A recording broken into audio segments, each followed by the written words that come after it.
Long before modern humans ruled the Earth, there was another species that shaped our destiny. They were strong, intelligent, and resourceful, but also terrifying. These were not just hunters of animals. There's growing evidence they may have hunted each other. Today, we dive deep into the mysterious story of Homo heidelbergensis, an ancient human species that roamed the Earth hundreds of thousands of years ago. Were they the first to form close social bonds, care for their injured, and build advanced weapons? Or were they the first to wage war against their own kind? In this video, we'll explore shocking fossil evidence, ancient tools, and the darker side of human evolution. By the end, you'll see our species in a way you never imagined, and realize that some instincts we carry today may go back further than we think. 700,000 years ago, Earth was nothing like the world we know today.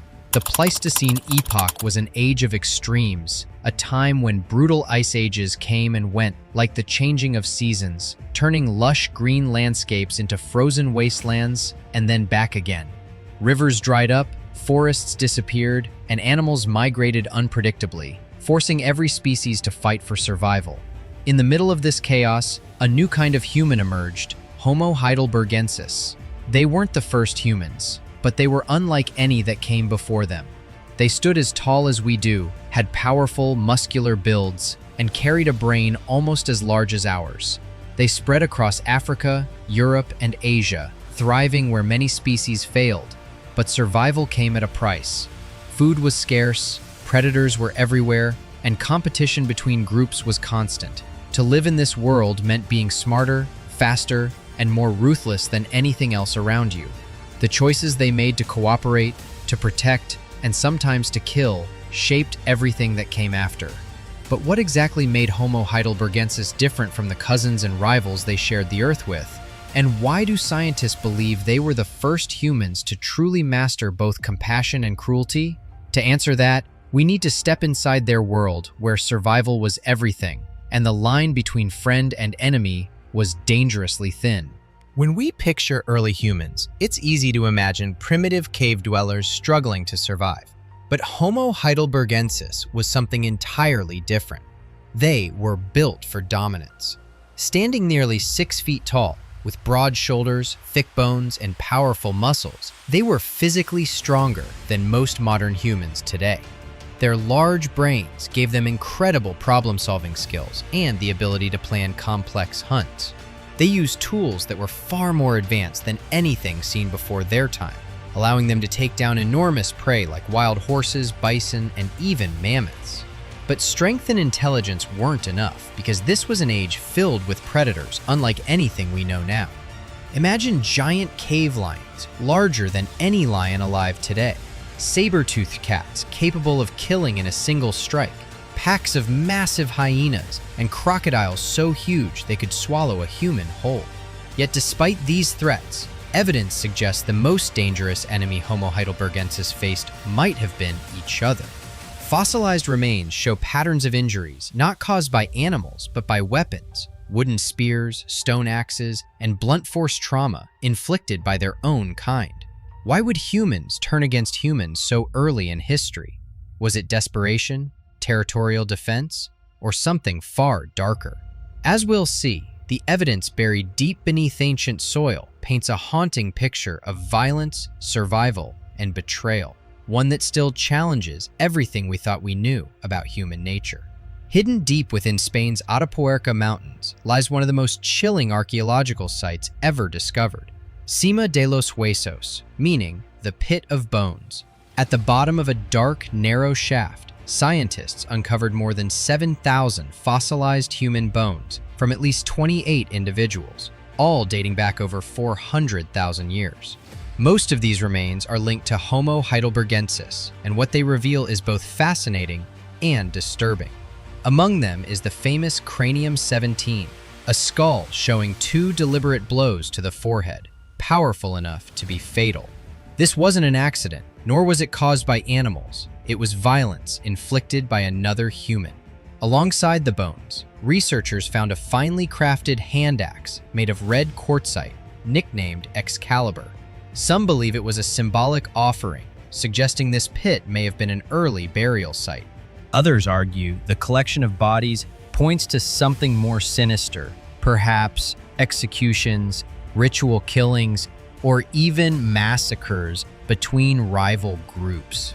Was Cima de los Huesos an ancient graveyard, a place of mourning, or a chilling record of humanity's first organized violence? We may never know for sure, but this discovery changes everything we thought we knew about our ancestors.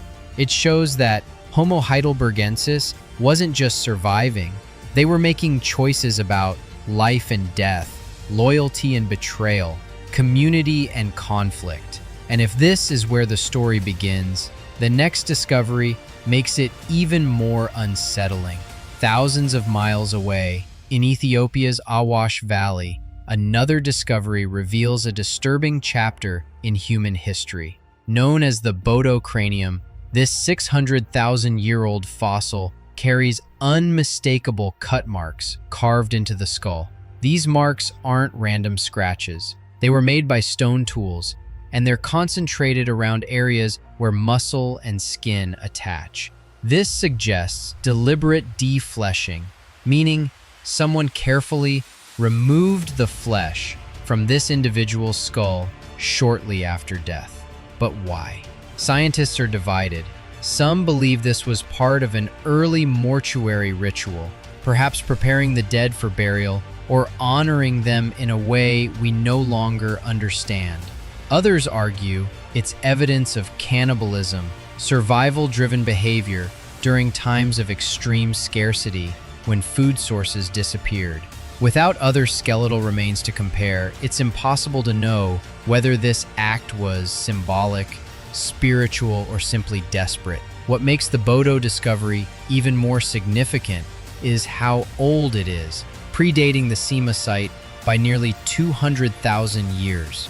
If this was indeed cannibalism, it pushes back the timeline for when humans began consuming other humans by hundreds of thousands of years. But even if it was ritual, it suggests that Homo heidelbergensis possessed a level of cultural complexity we didn't think existed yet, an ability to connect life, death, and meaning in ways eerily similar to modern humans.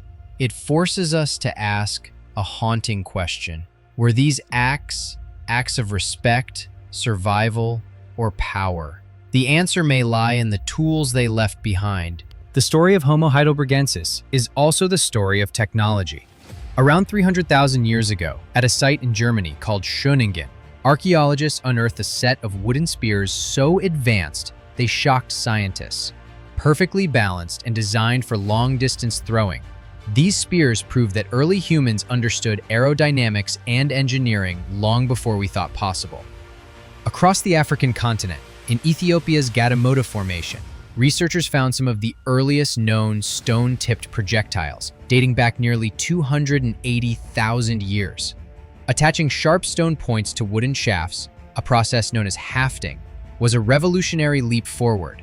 It allowed hunters to strike prey from a safe distance, increasing survival rates.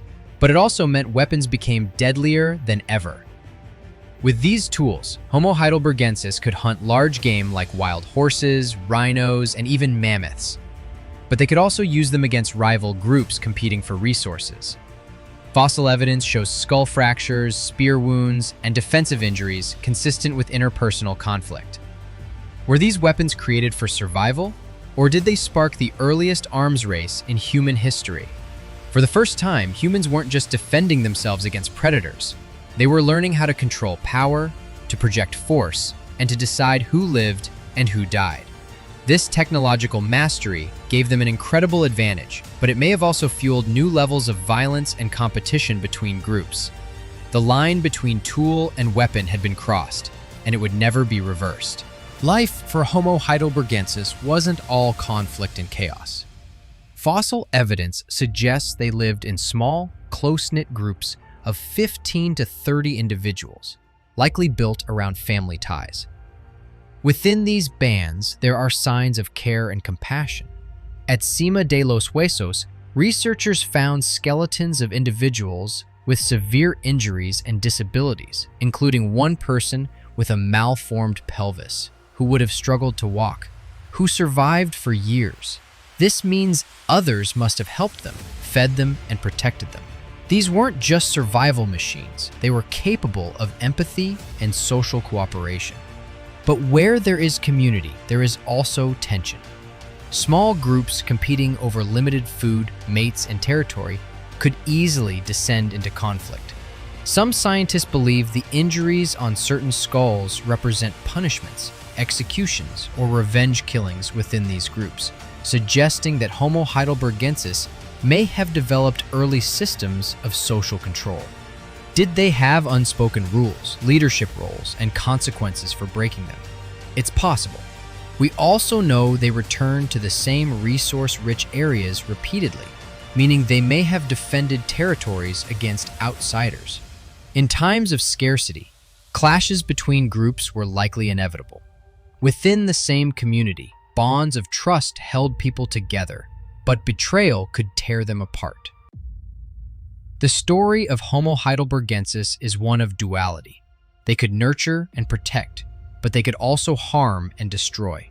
It's a balance we still struggle with today, and perhaps it began much earlier than we realize. Across Europe and Africa, scientists have discovered multiple fossil sites showing patterns of cut marks, burn damage, and deliberate processing on human bones. These findings raise a chilling possibility. Cannibalism may have been far more common among early humans than we once believed. In Kenya, a 1.45 million-year-old tibia shows evidence of flesh removal, one of the earliest known examples of humans consuming other humans. At sites linked to Homo heidelbergensis, bones show scraping patterns consistent with butchering techniques used on animals. But why would they do this? Some researchers argue it was purely survival-driven, a desperate response to periods of famine when large prey disappeared, and human flesh became a last resort. Others believe cannibalism had symbolic meaning, perhaps as an act of dominance over rivals, or even a ritualistic practice tied to beliefs we can't fully understand. What makes this even more complex is that human meat is less calorie-rich than large animals like bison or mammoths, meaning it wasn't the most efficient food source. So if survival wasn't always the reason, then what drove them to it? Was it intimidation, revenge, or ceremony? These are questions scientists are still trying to answer. What's clear is that Homo heidelbergensis wasn't just shaping tools and weapons, they were shaping behaviors. As Homo heidelbergensis populations grew and resources became scarcer, clashes between groups likely became unavoidable. Fossil evidence shows patterns of trauma caused by weapons, including fractures and spear wounds, suggesting deliberate violence. These weren't random attacks. Some scientists believe they were organized raids or battles over territory, hunting grounds, and survival itself. In a world where every river, forest, and cave could mean life or death, defending resources was essential. But these conflicts may have had another effect. They forced humans to cooperate within their own groups, strengthening internal bonds while intensifying aggression toward outsiders. This us versus them mentality might have been one of the earliest evolutionary pressures shaping social behavior. The development of advanced weapons gave them an advantage, but it also made human-on-human violence deadlier than ever before. If this interpretation is correct, then war predates civilization by hundreds of thousands of years. It wasn't born from cities or kingdoms, but from scarcity, survival, and competition instincts buried deep within us. Understanding this part of our past helps explain why conflict has followed humanity across time. Perhaps violence wasn't just an accident of history. Maybe it was part of how we became who we are. But Homo heidelbergensis wasn't just a species of warriors. They were also the bridge to something much bigger. Homo heidelbergensis occupies a critical place in human evolution, serving as the ancestor of Neanderthals, Denisovans, and modern humans. Emerging around 700,000 years ago, they developed traits that set the foundation for future species. larger brains, mastery of fire, complex hunting strategies, and the earliest hints of symbolic behavior. As their populations spread across Africa, Europe, and Asia, regional groups began adapting to their environments, eventually giving rise to distinct lineages. In Europe, they evolved into Neanderthals, perfectly suited to cold climates. In Asia, some became Denisovans, and in Africa, they gave rise to Homo sapiens, us. But as descendants emerged, competition intensified. Fossil records suggest these different species sometimes clashed, sometimes cooperated, and sometimes interbred, weaving a genetic legacy we still carry today. Modern humans outside Africa have up to 3% Neanderthal DNA, and some populations show traces of Denisovan ancestry. These genetic exchanges gave us adaptations for immunity, altitude, and even skin pigmentation. Silent reminders of the species we replaced, but never entirely erased. Yet as our ancestors spread and evolved, Homo heidelbergensis slowly disappeared. Whether they were outcompeted, absorbed, or driven to extinction remains a mystery. But one thing is clear: they were the foundation upon which humanity was built. Without them, our story would be completely different. The story of Homo heidelbergensis is more than ancient history. It's a reflection of ourselves. Within their bones, we see the origins of everything that makes us human. Our intelligence, our empathy, our creativity, and our capacity for violence. They were the first to master fire, craft sophisticated weapons, and care for their wounded. But they may also have been the first to turn those same weapons against one another. From the pit of bones in Spain to the defleshed skulls of Ethiopia, the evidence tells a complex story of survival, community, and conflict. And perhaps that's what makes them so haunting, because their choices didn't vanish with their extinction. They live on in us. Every alliance we form, every boundary we defend, every act of compassion or cruelty. These instincts were forged in a world where survival demanded both cooperation and conflict. To understand them is to understand ourselves. So the next time we ask why humans create, why we fight, or why we care, the answers may lie buried deep in our shared past. Thank you for watching. Be sure to subscribe and join us for the next video, where we uncover more untold stories from humanity's past. Each episode takes us deeper into the mysteries of history